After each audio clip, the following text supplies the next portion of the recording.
Welcome to Unit 4, Lesson 14. We are working on solving more systems of equations. And in this case, what we're really focused on in this one is substitution. So as we go through this, please remember that everything that you do, all of the work that you show is by substitution. This will not be done by graphing. Every bit of work you're doing today is simply by substitution. Now, what do we mean by substitution? Well, we mean that we are replacing a known value or an unknown value with a known value. And it's going to sound a little bit counterintuitive today, but it's going to make sense, I hope. And these first ones, we're supposed to solve these without writing anything down. Of course, we're going to write down what the answers are, but as far as without writing anything down means that we're not going to show all of our work for it, because these are ones that we can do mentally. So when we talk about this, and we're talking about substitution, what we're after with this is in this system, these two equations work together. So we have the equation x equals 5, which is a vertical line. And then we have y equals x minus 7, which is a positive slope line that passes through about 45 degrees at 45 degrees on the coordinate plane, but it passes through negative 7 on the y-axis. So the question is, when will these two lines intersect? Since we know that x is 5, we know that the first coordinate is going to be 5. That's a kind of a giveaway. And then all we need to do is we need to simplify or substitute this 5 into the other equation to find out, well, if x is 5, then what's y? 5 minus 7 is negative 2. And now we have our solution, 5 and negative 2. We can do the same thing here with the horizontal line that passes through 4 and the positive slope, or the positive line that's going through 1 as a slope and 3 as the y-intercept. We know that 4 is going to be the common y value because it's already given. But we also know that if we substitute 4 right here, we have to have 1 for x, so that 1 plus 3 equals 4. And then finally, for the last one, I have a vertical line, x equals 8. It's vertical, it passes through 8 on the x-axis, and then a horizontal line passing through negative 11 on the y-axis.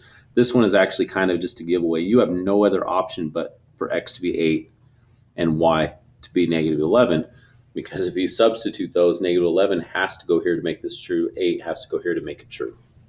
So mentally, there are some fairly simple ways to be able to solve these equations.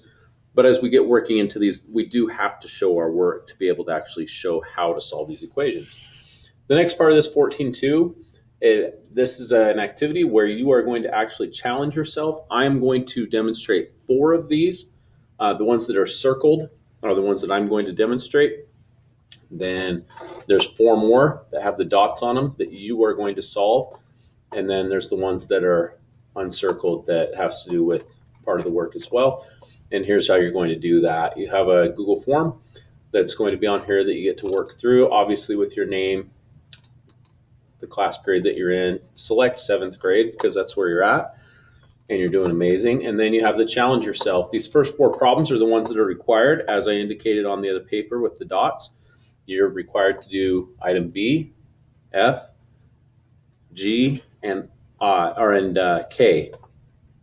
And with these values, what you have to do with this is you have to solve each of the following systems of equations. I forgot to put this in here. Using substitution. That means that as you show your work, you have to clearly demonstrate for me that you are using substitution to be able to find the x and y coordinate for when those two lines intersect. All of these are one solution. All of these responses are integer answers. There are no decimals or fractions. So if you get those, you're wrong. And you'll need to fix that. The item submitted, you have to, as soon as you're done with it, you have to give me the item number B, right? The problem number or the problem, I'll change that to problem letter, correspond better. When you do your work for item B, you would label it as item B. Show me all your work for substitution. Give your answer as an ordered pair, X, Y. As you can see right here, your solution must be submitted as an ordered pair with no spaces, such as X, Y. And then you have to upload a picture of your problem of your work. So you need to take a picture of that work and upload it. If the work does not correspond with problem B, if the work is incorrect and it doesn't support your work, if you forgot to attach the picture, or if your work just is for something else, it won't count, and that problem will be wrong. So work through those. You have 4 of them that are required, and then you have another section right here. You have the opportunity. Would you like to challenge yourself some more? You can say yes, I would like to, or no. By selecting yes, you'll see 4 more questions to be able to work on. And yes, these ones are going to be counted as extra credit, provided that you follow the exact same rules as before. If you select yes, you will continue on to the next section. If you select no, you will submit the form. So have that understanding that what you'll be doing with this is that you're either going to accept the challenge and then complete the form, or then complete these next 4, or you're saying I'm done and you're forfeiting that extra credit. But understand the other piece of this is the extra credit, the value goes down for every day past the due date. So if you don't turn this in on time, every day after that, the possibility for the extra credit decreases. So if you're going to do the extra credit, do it right away. And that'll be your Google form. So with that, let's do a few of these. I am going to demonstrate A, D, I, and J. So the reason I'm going to do those is we're supposed to do this. First thing, without solving, identify 3 systems that you think would be the least difficult to solve and 3 systems that you think would be the most difficult to solve. The way that I looked at this, I felt like it was broken up in 3s. You'll notice these 3 are highlighted. I feel like these are the simplest ones because they're just like the example that we did in 14.1 with the mental math, where we have one of the variables is given, but the other one is not directly given. So it's pretty easy just to simplify or to substitute that value into here and solve for x. We see that in the first 3. Then the next 3, D, E, and F, are all ones where you can simply just substitute where we know that they're both equal to y. So we can just say the expression is equal to the other expression. We could solve for x, and then we can check our solution and we find out what y is. The next section, it gets just a little bit different, still the value for y, but then we see that we have the value for x over here. So we're still, I think it's fairly simple. I think these first 9 of them are pretty simple. These last ones, J, K, and L, I think are our most difficult ones. And even at that, I don't think they're too difficult because I know what y is equal to. I just have to substitute it in here. And I know what y is equal to, substitute it in. I know what x is equal to, and I'll substitute it in. So your task for this is to complete the 4 of them that I have here with bullets, B, F, G, and K. And then you have the opportunity to do the extra credit ones. So with that said, I'm going to go ahead and put in, I'm going to skip ahead to 14.3 and then I'll come back to the other ones just to make sure that you can see those examples. And at that time, if you want to stop watching the video, that's up to you. I will do those as examples so you have something to work with. But if you say, you know what, I got this, you can be done with it at that point. So with this one, 14.3, 5 does not equal 7. Tyler's looking at the system of equations. X plus 5 is equal to X plus Y is 5, and X plus Y is 7. He said, just looking at the system, I can see it has no solution. If you add 2 numbers, that sum can't be equal to 2 different numbers. Do you agree with Tyler? Do I agree with Tyler? Well, let me show you something. Okay, let me give you a new screen. This one right here. So here's a graph of these 2 equations, x plus y equals 5 and x plus y equals 7. And here's how I can tell that these are the graphs of this situation. If you take a look at this and you take just simply, let's use this right here. And I'm going to go ahead and get a pen here. When x plus y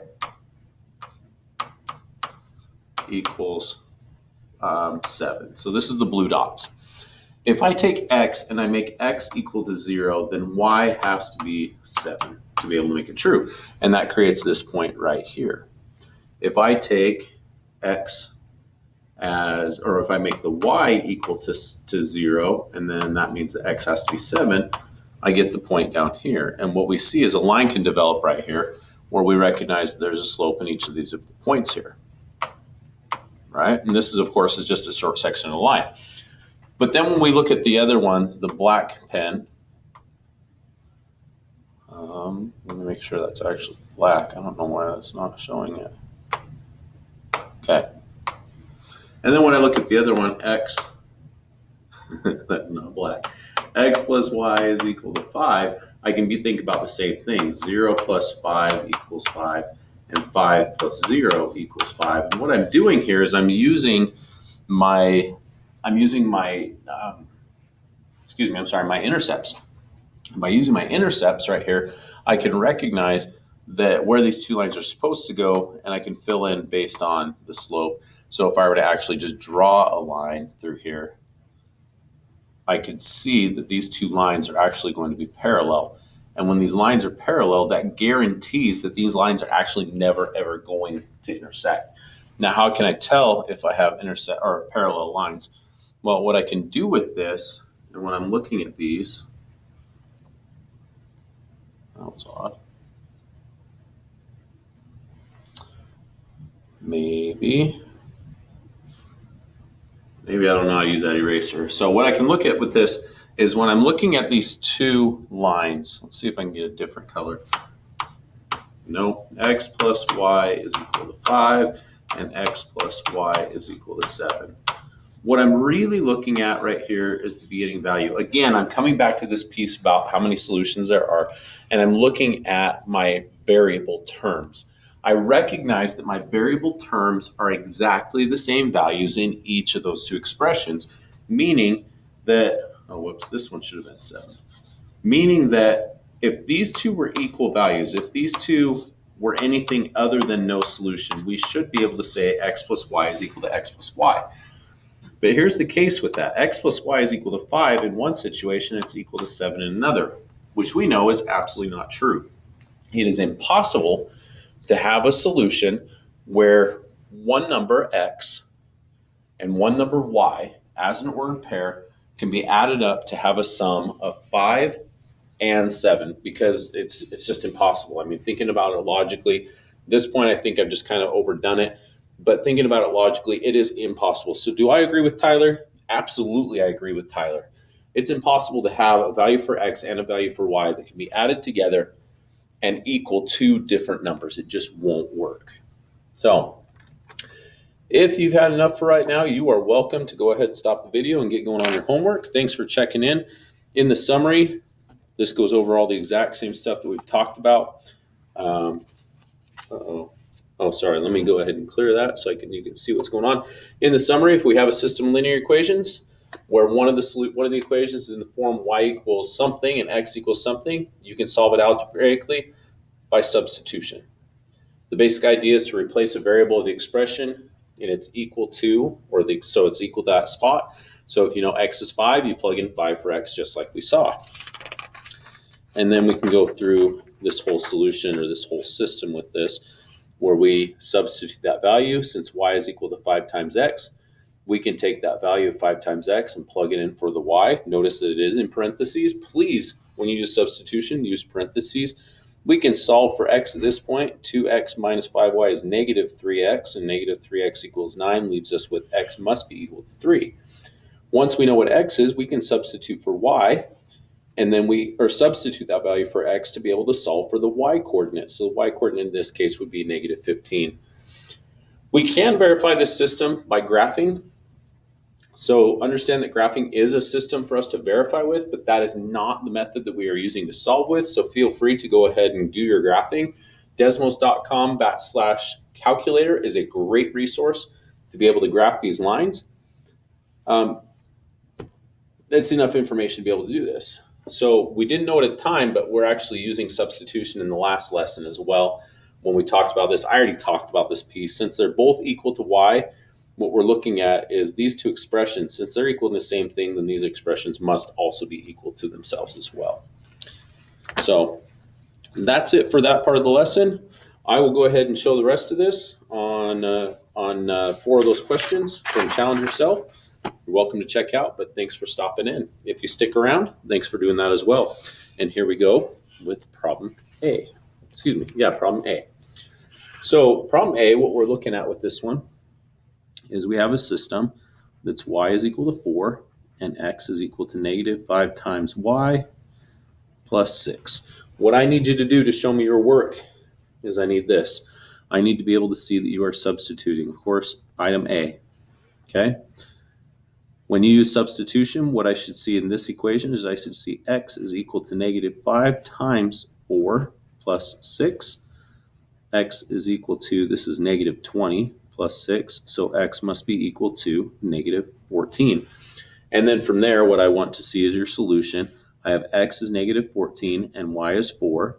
So if I substitute that right there and I plug this in right here, I should see that my solution would come out with x, negative 14, y is 4. And that's what I'm going to enter in onto the Google form. Pretty cool, right? Letter D, here we go. Letter D is y equals negative 3 times x plus 10, and y is equal to negative 2 times x plus 6. In this system, we see that both expressions are equal to the same variable. So y has a meaning, or y has a value of negative 3x plus 10, but it also has an equal value of negative 2x plus 6. You might ask, how can that be? Well, it can be if x has the exact same value. So what we can do with this is we can say, since they both equal the same thing here, we can say that the expression 3x plus 10 is equal to negative 2 times x plus 6. And the reason we can say that is because we know y is equal to y, and we know that y is represented by this expression. And so from here, it's just a simple solving of equations using the properties of equality. For me, I'm going to choose to add 3 times x to both expressions, eliminating the x from the left side, leaving me with 10 is equal to x plus 6. Finally, I will subtract 6 from both sides, and I find out that x is equal to 4. Now, I'm not going to stop here because I still have to find y. The easiest way, in my opinion, to be able to find y is to verify my solution. And what I'm saying by verify is I'm saying verify with these ones up here. What I'm doing with that, and what we've been doing for a very long time, is we've been going like this. We've been taking the value for x that we just found, substituting it into the expression, and then we're verifying if our solution is really going to make the comparison of these two expressions equal. When I have these values right here, we get negative 12 plus 10, which simplifies to negative 2. And we have negative 8 plus 6, which also simplifies to negative 2. What that tells me is, since these two expressions do simplify to the equal value, tells me that x is the correct answer, but it also tells me something that maybe we didn't understand yet. It tells me that y is equal to negative 3 times 4 plus 10, where y is equal to negative 2, because of the reasons right here. It also tells me that y is equal to negative 2 times 4 plus 6, and y is equal to negative 2. Since we see that our values are exactly the same here under the same x value, we can now declare that our solution, or we've now proven that our solution is our x coordinate is 4 and our y coordinate is negative 2. And that solution, just the ordered pair, is what I would put into the Google form. Letter I. I'm going to move a little bit faster now after explaining that. Letter I, we have 3 times x plus 4 times y is equal to 10, and we have x equals 2 times y. Now again, what we see is we have a variable x that we know exactly what its value is, but we don't know exactly what the value is. We do know x is represented as 2 times y. So our substitution that we're going to use is going to be right here for x. That means that I should see from you 3 times 2y plus 4 times y is equal to 10. And what you'll notice is there's no longer an x here to be solved for, only the y coordinate.